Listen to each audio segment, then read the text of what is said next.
IAS പോരിനെ കുറിച്ച്, അതായത് പ്രശാന്ത് IASും നമ്മുടെ ചീഫ് സെക്രട്ടറിയും ഒക്കെ ആയിട്ടുള്ളൊരു പോരിനെ കുറിച്ച് ഞാൻ 1-2 വീഡിയോസ് ചെയ്തിരുന്നു.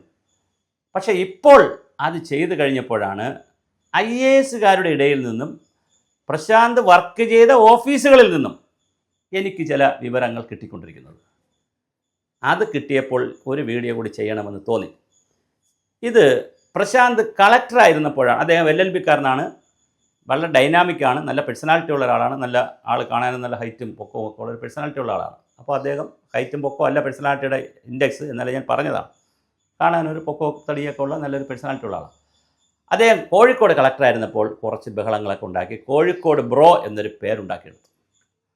അദ്ദേഹം മുസ്ലിം കമ്മ്യൂണിറ്റിക്കകത്ത് നല്ല ഒരു പേരുണ്ടാക്കി. കാര്യം കോഴിക്കോട് മുസ്ലിം കമ്മ്യൂണിറ്റിക്കാണല്ലോ ഒരു കൂടുതലുള്ളത്, കൂടുതലല്ല നല്ലൊരു ശതമാനമുണ്ട്. അപ്പോൾ അവിടെയൊക്കെ മലപ്പുറം മുസ്ലിം കമ്മ്യൂണിറ്റിയുടെ ഇടയിൽ ഇദ്ദേഹം ഒരു പേരൊക്കെ ഉണ്ടാക്കി എടുത്തു, കുറച്ച് ഫോളോവേഴ്സിനൊക്കെ കിട്ടി. അദ്ദേഹം അവിടെ നിന്ന് മനസ്സിലാക്കി ഇത് കൊള്ളാം, ഞാൻ വലിയ മിടുക്കനാണെന്നൊക്കെ തോന്നി തുടങ്ങി. പക്ഷേ പിന്നെ അദ്ദേഹത്തിൻ്റെ കരിയറിനെ കുറിച്ച് എനിക്ക് കിട്ടിയ വിവരങ്ങൾ വെച്ച് നോക്കുമ്പോൾ കുറേ അപകടങ്ങളുണ്ട്. അദ്ദേഹം കേന്ദ്രത്തിലെ ഒരു മുൻ ടൂറിസം മന്ത്രിയുമായിട്ട് അദ്ദേഹം 3 മാസമേ ജോലി ചെയ്തുള്ളൂ. എന്താണ് അവിടെ നിന്ന് പിരിഞ്ഞു വരാനുള്ള കാരണം? ഞാൻ പറയുന്നില്ല ഒരു IASകാരനായതുകൊണ്ട്, ഇനി ചെറുപ്പക്കാരനായതുകൊണ്ട് ഞാൻ പറയുന്നില്ല എന്തേ കാരണം. അത് കഴിഞ്ഞ് രമേശ് ചെന്നിത്തല ആഭ്യന്തര വകുപ്പ് മന്ത്രിയായിരുന്നപ്പോൾ കൂടെ ഉണ്ടായിരുന്നു. എന്തേ പിന്നെ അവിടെ നിന്ന് പോകേണ്ടി വന്നു? ഇദ്ദേഹം ഒരുപാട് വകുപ്പുകളിൽ ജോലി ചെയ്തു.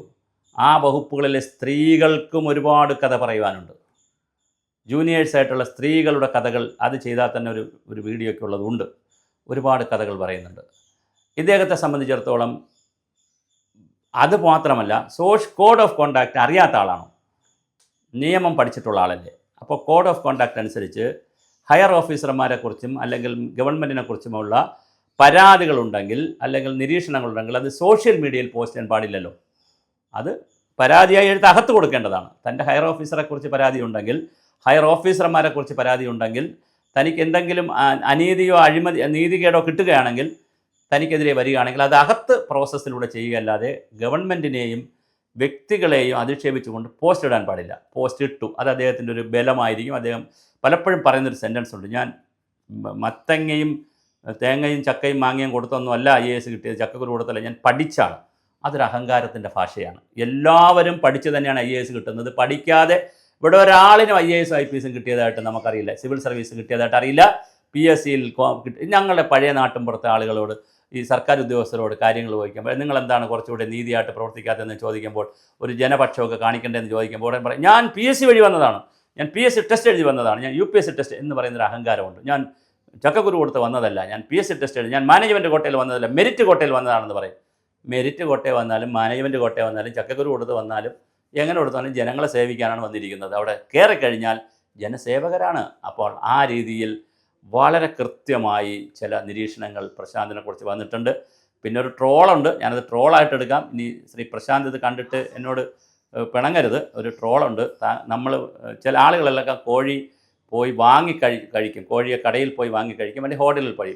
താങ്കൾ കോഴി പിടിച്ചിട്ടാണ് ഇത് കറി വെച്ച് കഴിക്കുന്നതെന്നൊരു ഒരു തമാശയാണ് താങ്കളെക്കുറിച്ച് പറയുന്നത്. കോഴി പിടിക്കും എന്നിട്ട് അത് കറി വെച്ച് കഴിക്കും എന്നുള്ളതാണ് പറയുന്നത്. അപ്പോൾ അത് താങ്കളുടെ ഒരു ഹാബിറ്റാണെന്ന് എനിക്കറിയില്ല. അങ്ങനെയും ഒരു വാർത്ത ട്രോളായിട്ട് എനിക്ക് അയച്ചു തന്നിട്ടുണ്ട് ഒന്നൊരു പെണ്ണ്. അദ്ദേഹം നല്ല കോഴിക്കറി കഴിക്കുന്ന ആളാണ്.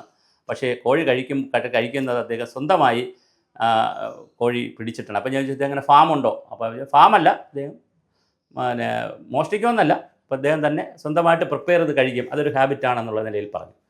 കോഴിയിറച്ചിയെക്കുറിച്ചാണ് പറഞ്ഞത്, മറ്റൊന്നിനെക്കുറിച്ചും ഉള്ള ഒരു അർത്ഥവുമില്ല. അപ്പോൾ അദ്ദേഹത്തിൻ്റെ ഹാബിറ്റുകളെക്കുറിച്ചും അദ്ദേഹത്തിൻ്റെ ജൂനിയേഴ്സിനുണ്ടായിരുന്നുള്ള ചില അനുഭവങ്ങളെക്കുറിച്ചും ചില പ്രശ്നങ്ങളുണ്ട്. പ്രത്യേകിച്ച് പുരുഷന്മാരായാലും സ്ത്രീകളായാലും അവരെ കൈകാര്യം ചെയ്യുന്നതിലും അവരെ പീഡിപ്പിക്കുന്നതിലുമൊക്കെ ചില കാര്യങ്ങൾ വരുന്നു. അതും നല്ല ലക്ഷണമല്ല. പിന്നെ ഞാൻ ഈ പറഞ്ഞ പോലെ നമ്മുടെ ഈ സർക്കാരുമായിട്ട് വെല്ലുവിളിച്ച് പോകുന്നത് ശരിയല്ല. ഒരു നീതികേടുണ്ടെങ്കിൽ അത് പരിഹരിച്ചാണ് പോകേണ്ടത്. വെല്ലുവിളിച്ച് സസ്പെൻഷനിലേക്കാണ് പോകുന്നത്. അങ്ങനെയാണെങ്കിൽ നമ്മുടെ അണ്ണാമലയൊക്കെ ചെയ്ത പോലെ, അല്ലെങ്കിൽ എത്രയോ ആളുകൾ അൽഫോൺസ് കണ്ണന്താനം രാഷ്ട്രീയത്തിൽ പോയതുപോലെ എത്രയോ ആളുകൾ IAS നിന്നും IPS നിന്നൊക്കെ രാജിവെച്ച് രാജ്യസേവനവും മറ്റു കാര്യങ്ങളും ചെയ്യുന്നു. സിസ്റ്റത്തിൽ നിൽക്കുകയാണെങ്കിൽ കോഡ് ഓഫ് കോണ്ടാക്റ്റ് ഉണ്ട്. നമ്മുടെ ഈഗോയും കോംപ്ലക്സും ഒന്നും തീർക്കുന്ന സ്ഥലമല്ല ഗവൺമെൻറ്. അങ്ങനെ ഒരു പൗരാവകാശവും കോഡ് ഓഫ് കോണ്ടാക്റ്റിൽ ഇല്ല. ഭരണഘടന നമുക്ക് അനുവദിച്ച് തരുന്നില്ല. കൃത്യമായി എന്തെങ്കിലും നമുക്ക് സർവീസ് ചട്ടങ്ങൾക്ക് അകത്ത് നിന്നുകൊണ്ട് കാര്യങ്ങൾ ചെയ്യുമ്പോൾ അതിന് കൃത്യമായ കോഡ് ഓഫ് കോണ്ടാക്റ്റ് ഉണ്ട്.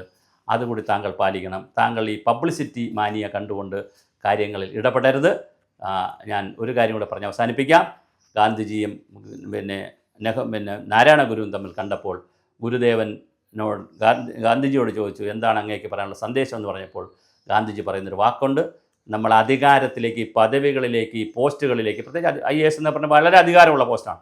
അങ്ങനെ അധികാരത്തിലേക്ക്, സമ്പത്തിലേക്ക്, ഈ പദവികളിലേക്ക് ഉയരുമ്പോൾ നമ്മുടെ സ്വഭാവം കൂടി നന്നായിട്ട് കൊണ്ടുപോകണം. അങ്ങനെ character is a major role to develop the power and other administration എന്നൊക്കെ പറയുന്ന ഒരു രംഗമുണ്ട്. അപ്പോൾ അതുകൊണ്ട് തന്നെ പ്രശാന്തിനോട് പറയുവാനുള്ളത്, നിങ്ങൾ ഈ പറയുന്ന ഒരു ചിന്താഗതിയിലേക്ക് വരണം. ബാക്കി അങ്ങനെ IAS പോര് അവസാനിപ്പിക്കണം. ഈ ഗവൺമെൻറ്റിൽ IAS പോരുണ്ടായാലുള്ളൊരു കുഴപ്പം, അത് ബാധിക്കുന്നത് ഭരണത്തെയാണ്, ഭരണത്തിൻ്റെ ഇമേജിനെയാണ് ഒക്കെ ബാധിക്കുന്നത്. അതുകൊണ്ട് ഈ കളി താങ്കൾ വേണ്ട. താങ്കൾ സ്വയം ഒന്ന് വിലയിരുത്തുക, എന്താണ് താങ്കൾക്ക് സംഭവിച്ചിട്ടുള്ളത്. ഒന്നും സംഭവിച്ചിട്ടില്ലെങ്കിൽ ഈ വീഡിയോ താങ്കൾ നെഗ്ലക്റ്റ് ചെയ്തേക്കുക.